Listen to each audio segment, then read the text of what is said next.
For someone who got perfect 9 in IELTS listening, perfect A in OET speaking, perfect A in OET speaking, what is the best tip that you'd like to share to our OET examinees?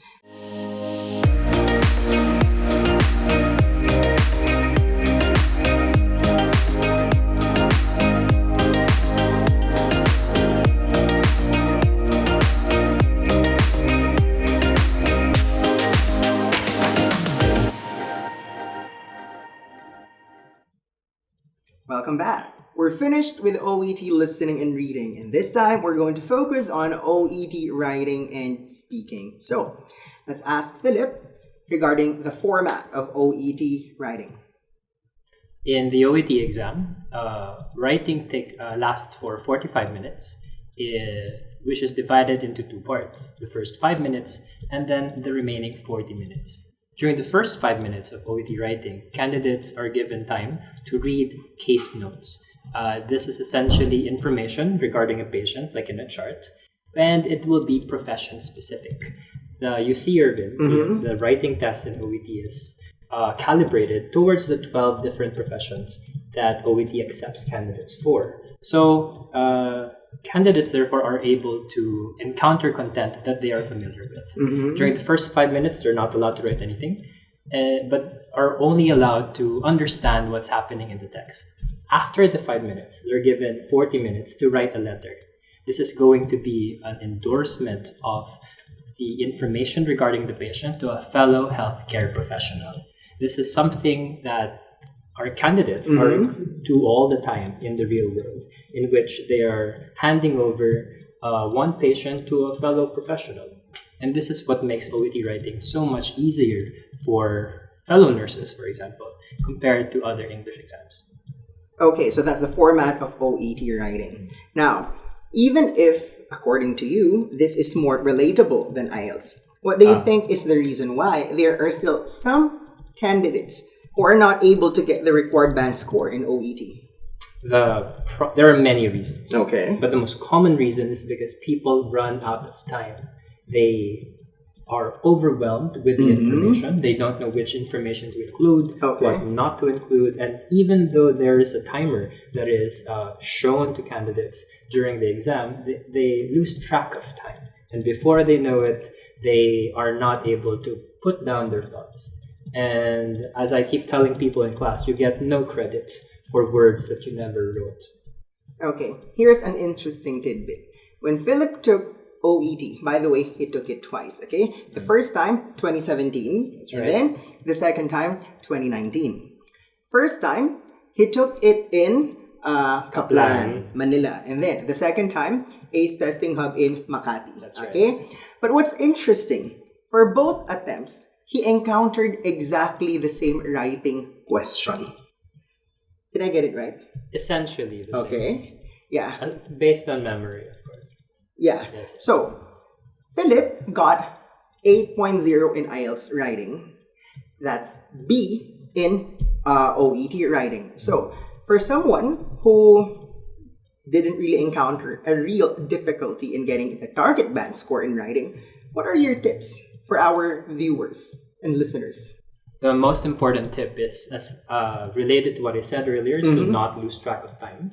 So this means that before you enter into the test, you need to have a game plan. There must be a procedure that you use in order to analyze and approach the case notes, because otherwise you would be overwhelmed. The next tip that I could give would be, it's always important to keep your reader in mind. Okay. Just like in any communicative context, calibrating your language in order for the one you're talking to, for your audience to understand it in the best way, that's what makes all the difference. Okay, so now we proceed to the speaking subtest. Let's ask Pheelyp, what's the format? What to expect in OET speaking? Well, in OET speaking, Ervin, there are 3 parts. The first part is a warm-up conversation between you and the interlocutor, whereas it lasts like 2 to 3 minutes. Okay. And it's not graded, but it's more of an opportunity for candidates to get used to each other's voices, for example, and to calm down. Because some of our candidates, they are very nervous during this part. It's not assessed. But after the warm-up conversation, they're expected to do 2 role plays. Roleplay 1 and Roleplay 2, in which the candidate will be taking the role of their profession. If you're a nurse, you will act as a nurse. If you're a doctor, you'll act as a doctor, so on and so forth. Whereas the interlocutor, on the other hand, will play the role of a layperson. Each roleplay lasts for 8 minutes. Candidates are given 3 minutes to prepare and read the roleplay and understand what's going to happen. And then after that, they have 5 minutes to conduct the roleplay. Okay. Yeah. So, apparently, English is not foreign to Filipino. So, most of us have encountered English perhaps since birth. I know. But even if we're familiar with the language, even if we speak in English most of the time, what do you think is the reason why there are still some candidates who are not able to get the required band score in OET speaking?